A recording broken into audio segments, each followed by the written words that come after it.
အားလုံးပဲမင်္ဂလာပါခင်ဗျာယခုတစ်ခါကျွန်တော်တင်ဆက်ဖို့ရွေးချယ်ထားတဲ့ဝတ္ထုဇာတ်လမ်းလေးကတော့စာရေးဆရာမြဖုံးထက်ရဲ့ချစ်ရသူနဲ့ဘဝချင်းတူရပါစေဆိုတဲ့ဝတ္ထုဇာတ်လမ်းလေးပဲဖြစ်ပါတယ်ခံစားအားနာဆင်ကြည့်ပါဦးခင်ဗျာညုံမောင်တယောက်တောင်ကုန်းပေါ်မှာရက်ခါအဝေးစီကိုမြုံငေးနေမိတယ်မြုံငေးနေမှမျက်ရည်စားတချို့ပါးပြင်ပေါ်ကိုလိမ့်ဆင်းကျလာလေတယ်အဝေးစီမှာတောညွညွတောင်ညွညွတို့ကစိတ်ညှို့မှိုင်းနေတယ်တကယ်တော့တောညွညွတောင်ညွညွတို့ကညုံမောင်ရင်ကိုလွှမ်းဆင်စေခြင်းမဟုတ်ပါအဲ့ဒီတောညွညွတောင်ညွညွတို့ရဲ့နောက်ဘက်မှာရှိနေတဲ့ရွာကလေးကသာညုံမောင်ရင်ကိုလွှမ်းရိပ်ဆင်စေခြင်းဖြစ်ပါတယ်ညုံမောင်မှညံကအံ့ဩစရာကောင်းလာတယ်အားလုံးကိုမှတ်မိနေတယ်သူမှတ်မိပေမဲ့မမှတ်မိတဲ့သူတွေကလည်းရှိနေတယ်မမှတ်မိတာကလည်းသူတို့အပြစ်တော်မဟုတ်ပါဘူးလေညုံမောင်ကတော့မှတ်မိတယ်အားလုံးကိုမှတ်မိတယ်ချက်တွေအားလုံးကိုသူမှတ်မိနေတယ်မှတ်မိခြင်းကပဲသူ့နှလုံးသားကိုလွှမ်းရိပ်ဆင်စေတယ်နာကျင်လိုက်မောစေတယ်နာကြီးကြည်ကွဲစေတယ်မကြခင်မှာစီးစာနေရိတ်ကတောင်ထိပ်တွေပေါ်တစ်ပင်တစ်တော်တွေပေါ်ဖြာချလာတယ်စီးစာရောင်ကလိန်မော်ရောင်တစ်လက်ပန်းသွေးရောင်တစ်ဖြာတောက်ပနေတယ်ညုံမောင်ကိုယ်တိုင်ပဲစီးစာရောင်ထဲမှာမြင့်မြုပ်သွားလေတယ်အဲ့ဒီအချိန်မှာပဲကြည်ကနေစင်အော်တန်တွေကိုကြားလိုက်ရလေတယ်ညုံမောင်အတွေးတွေနဲ့နင်မျောနေမိရမှအော်တန်ကြားရဘက်ကိုလှမ်းကြည့်လိုက်တယ်မြင်လိုက်ရပါပြီချောပုံနဲ့ရန်ကြီးအောင်ညုံမောင်ရှိရာတောင်ကုန်းစီကိုတန်းတန်းမတ်မတ်လာနေကြတယ်တကယ်တော့ချောပုံကညုံမောင်စီးသောစင်မရန်ကြီးအောင်ဆိုတာကဦးအောင်မောင်စီးသောစင်ဒီတောင်ညိုတောင်တစ်ထုတ်လို့ရေးစခန်းတစ်ခုတည်းကစင်တွေဖြစ်ကြတယ်အသက်20မပြည့်ခင်စင်ဦးစီးဖြစ်လာတဲ့ညုံမောင်ကိုတောင်ညိုတောင်စခန်းတစ်ခုလုံးကအံ့ဩနေကြတယ်ညုံမောင်ပေဦးထွန်းမောင်ကလည်းစင်ဦးစီးဖြစ်လို့စင်ဦးစီးသားစင်ဦးစီးဖြစ်လာသည်မှာမဆန်းပေမဲ့လည်းညုံမောင်ဖြစ်ကတော့ဆန်းတယ်တောင်ညိုတောင်စခန်းတစ်ခုလုံးမှာရှိတဲ့စင်တွေကိုညုံမောင်စီးလို့ရနေခြင်းဖြစ်တယ်ပြောရရင်တော့စခန်းထဲမှာရှိတဲ့စင်တွေအားလုံးပေါ်ညုံမောင်စင်ဦးစီးလို့ရနေခြင်းပဲအဲ့ဒီအချက်ကတော့မယုံနိုင်စရာပဲကောင်းလာတယ်များသောအားဖြင့်စင်တွေမှာသူတို့စီးတော့စင်ဦးစီးမှလွဲ၍တခြားစင်ဦးစီးတယောက်လာရောက်ဦးစီးပါကလက်မခံတတ်ကြပြီအခုတော့ဒီလိုမဟုတ်ညုံမောင်ကသာစင်ဦးစီးလုပ်ပါကစခန်းတစ်ခုလုံးမှာရှိတဲ့စင်တွေကကြည်နဲ့ကြည်ဘူးစွာလက်ခံနေကြခြင်းပင်ဖြစ်တယ်ဒါကြောင့်တခြားစင်ဦးစီးတွေကညုံမောင်မှာစေးစွမ်းကောင်းတစ်ခုခုရှိလိမ့်မယ်လို့ထင်ကြတယ်အမှန်တော့ညုံမောင်မှာဘာစေးစွမ်းကောင်းမှမရှိပါဘူးအခုလေသူ့နောက်ကိုချောပုံနဲ့ရန်ကြီးအောင်တို့လိုက်လာကြတယ်ညုံမောင်စင်စခန်းကပျောက်သွားရင်ဒီတောင်ကုန်းပေါ်ကိုရောက်နေလိမ့်မယ်လို့ချောပုံကသိနေတယ်ဒါကြောင့်သူတို့နှစ်ကောင်လိုက်လာကြခြင်းဖြစ်တယ်တကယ်တော့ရန်ကြီးအောင်ကချောပုံကိုကြိုက်နေတယ်ချောပုံကရန်ကြီးအောင်ကိုကြိုက်တယ်လည်းမဟုတ်မကြိုက်ဘူးလည်းမဟုတ်သူ့နောက်ကရန်ကြီးအောင်တကောက်ကောက်လိုက်နေပေမဲ့လည်းနှင်မလို့ရန်မလို့ရန်ကြီးအောင်ကတော့အလုတ်အားတာနဲ့ချောပုံနာမှာတဝဲလဲလဲလှုပ်နေတတ်တယ်ချောပုံသွားရနောက်လိုက်နေတတ်တယ်အခုလည်းချီချောပုံကညုံမောင်းစီလာတာကိုရန်ကြီးအောင်ကလိုက်လာတယ်မကြပါဘူးချောပုံနဲ့ရန်ကြီးအောင်တို့တောင်ကုန်းသားရောက်လာကြတယ်ချောပုံရေးအဲ့ဒီမှာနေဦးငါဖျားဖူးလိုက်အောင်မယ်ညုံမောင်လှမ်းပြောလိုက်တာကိုနားလဲတဲ့လားချောပုံကကြည်ကနေပြန်អော်တယ်တောင်ကုန်းပေါ်မှာထုံးဖွေးဖွေးနဲ့ဇေဒီကလေးတဆူရှိနေတယ်ဘယ်ချိန်ဘယ်ကာလကဘသူတဲသွားသောဖျားမှန်းတော့ညုံမောင်မသိပါဘူးညုံမောင်ဇေဒီတော်ကိုရှ िख ိုးကြော့တယ်ပြီးတော့ဆူတောင်းတယ်သူ့ဆူတောင်းကထူးကြတယ်ရှင်းရတဲ့သူနဲ့ဘဝကြီးတူရပါလိမ့်ရှင်ဗျာညုံမောင်ဒီတောင်ကုန်းဒီစီဒီကလေးစီကိုအလုတ်အားတာနဲ့ညနေတိုင်းရောက်တတ်တယ်ရောက်တိုင်းလည်းဒီလိုပဲဆူတောင်းနေကြဖြစ်တယ်ဖျားရှိခိုးပြီးတော့ညုံမောင်နေရာမှထားလိုက်တယ်တောင်ကုန်းအောက်ကိုလှမ်းကြည့်လိုက်တော့ချောပုံနဲ့ရန်ကြီးအောင်သူ့ကိုစောင့်နေတာတွေ့ရတယ်ညုံမောင်တောင်ကုန်းပေါ်ကနေဆင်းလာခဲ့တယ်အောက်ရောက်တော့ချောပုံကိုတက်စီတယ်အရှိဘက်မှာရှိတဲ့တစ်ထုတ်လို့ရေးစခန်းဘက်ကိုဥတည်ပြီးထွက်လာခဲ့လိုက်လေတော့တယ်ဒီတောင်ကုန်းနဲ့တစ်ထုတ်လို့ရေးစခန်းကတိတ်ပြီးမွေးလာပါဘူးစခန်းဝမှာဥအောင်မောင်ကသူ့ကိုစောင့်ကြည့်နေတယ်ရန်ကြီးအောင်အေးလာမင်းချောပုံကိုကြိုက်နေတာအဖေသိပါတယ်ဒါပေမဲ့ညုံမောင်ကမင်းကိုချောပုံနဲ့သဘောတူပါမလားချောပုံကိုယ်တိုင်အောင်မင်းကိုပြန်ချိုက်ပါမလားငါစိတ်ထင်တော့ချောပုံကညုံမောင်ကိုကြိုက်နေရထင်တာပဲဥ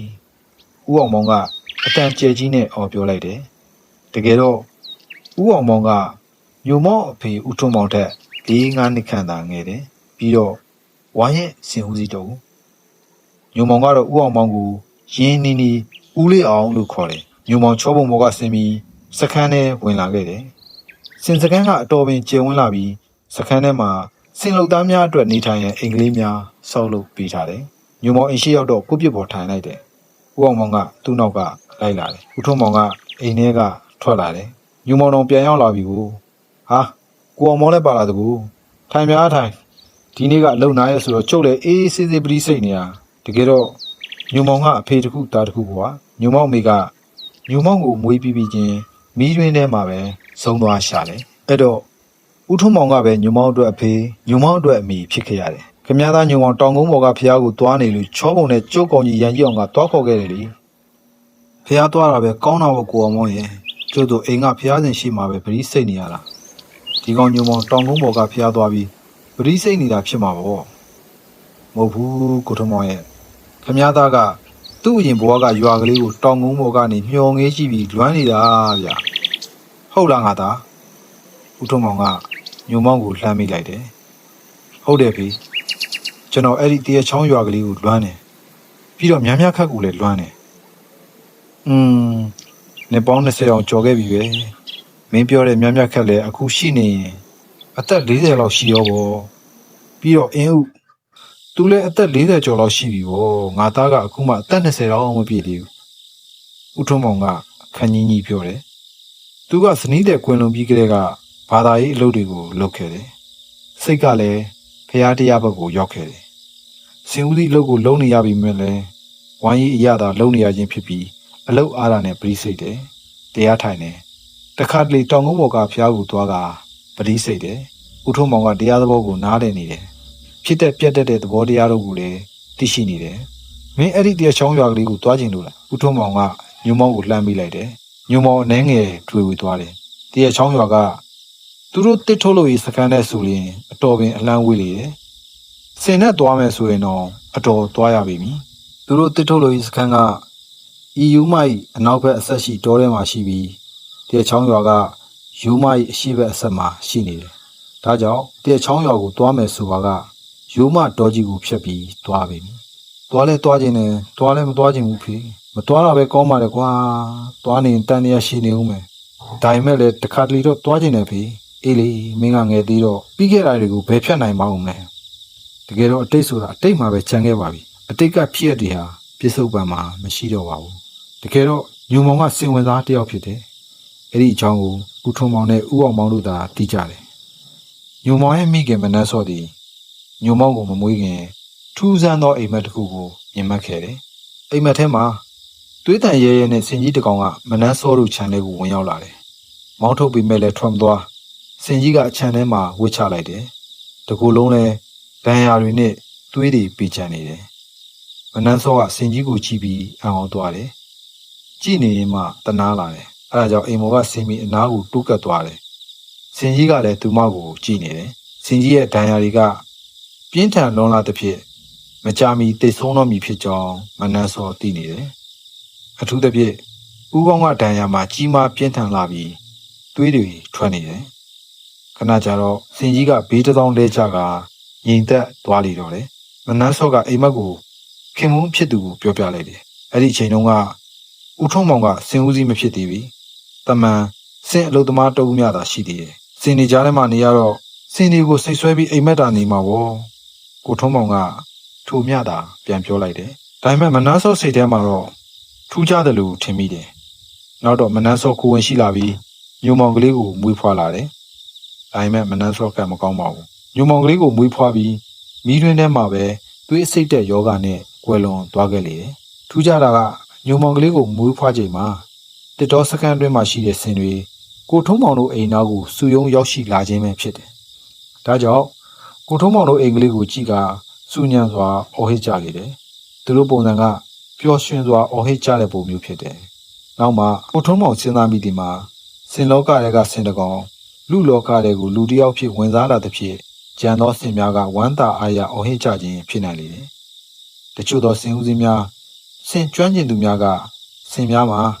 ကြိုတင်သိမြင်နိုင်တဲ့စတ္တမအာယုံရှိတယ်လို့ဆိုပါတယ်ထိုစတ္တမအာယုံဖြစ်ပင် စင်ဘွားမှလူဝင်စားဖြစ်လာတဲ့စစ်တကောင်အကြောင်းကိုသိနေသလားမပြောတတ်ပြီညုံမောင်ကလေးမိခင်ဝမ်းမှချွတ်ပြေးတာနဲ့ဆင်များသည့်နောက်တစ်ချိန်ဝမ်းသာအားရအော်ဟစ်ကကိုထုံးမောင်တို့အိမ်ကလေးအနားမှထွက်ခွာသွားကြလေတယ်ထိုဆင်များအားလုံးဆင်ရိုင်းများမဟုတ်ကြပြီတတော်စခန်းအတွင်းကဆင်ရင်များသာဖြစ်ကြလေတယ်ညုံမောင်ကလေးစကားပြောတတ်ခါစားအရွယ်ကိုရောက်လာတဲ့အခါသူစင်ဘွားကလာတဲ့အကြောင်းကိုကပောက်တိကပောက်ချာနဲ့ပြောတတ်လေတယ်ပြီးပြင်တော့မဟုတ်လာပြီကလေးရွယ်ဆိုတော့လေစီကပတ်ကုန်းပြောတတ်သည်မဟုတ်ပြီသူပြောတဲ့စကားထဲမှာတရချောင်းရွာမြခတ်အင်းဦးနဲ့အောင်တိုးတို့မှာအဓိကဇက်ကောင်များဖြစ်ကြတယ်ကိုထုံးမောင်ကသူ့နာမည်ကိုညိုမောင်ဟုအမည်ပေးထားတော့လေသူကသူ့နာမည်ညိုမောင်မဟုတ်အောင်တိုးသာဖြစ်ကြောင်းမကြာခဏပြန်ပြောတတ်တယ်ကျွန်တော်နာမည်ကအောင်တိုးပါအဖေကညိုမောင်မဟုတ်ပါဘူးအေးခွာထားပါတော့မင်းနာမည်အောင်တိုးဆိုလဲအောင်တိုးပေါ့နောက်ဆုံးကိုထုံးမောင်ကပဲအလျှော့ပေးရလေတယ်ညိုမောင်ကငယ်စဉ်ကလေးကစင်နေကြားထဲမှာနေထိုင်ခဲ့တယ်စင်နေကြားထဲပြေးလွှားစော်ကစားခဲ့တယ်စင်တွေကလည်းညိုမောင်ကလေးကိုချစ်ခင်ကြတယ်တစုံတရာအန်တယ်မပြုတ်ကြပြီတကြိမ်မှာစင်ကြီးတကောင်ကညိုမောင်ကလေးကိုနှမောင်းကြီးပြည့်ရစ်ပတ်ကမြှောက်လိုက်လေတယ်စင်စကမ်းမှာရှိတဲ့လူတွေအားလုံးအံ့ဩတုန်လှုပ်သွားကြတယ်ညိုမောင်ကလေးတော့သွားပြီလို့တင်လိုက်ကြတယ်ဒါပေမဲ့သူတို့ထင်တယ်လို့မဟုတ်ပါစင်ကြီးကညိုမောင်ကလေးကိုကြည်စားလိုက်ခြင်းသာဖြစ်တယ်နှမောင်းကြီးပြည့်ညိုမောင်ကလေးကိုမြေပြင်ပေါ်အသာအရာပြန်ချပေးလိုက်တယ်ညိုမောင်ကလေးကတော့သဘောကျသွားဖြစ်တခက်ခက်ရီလိုက်သေးတော့တယ်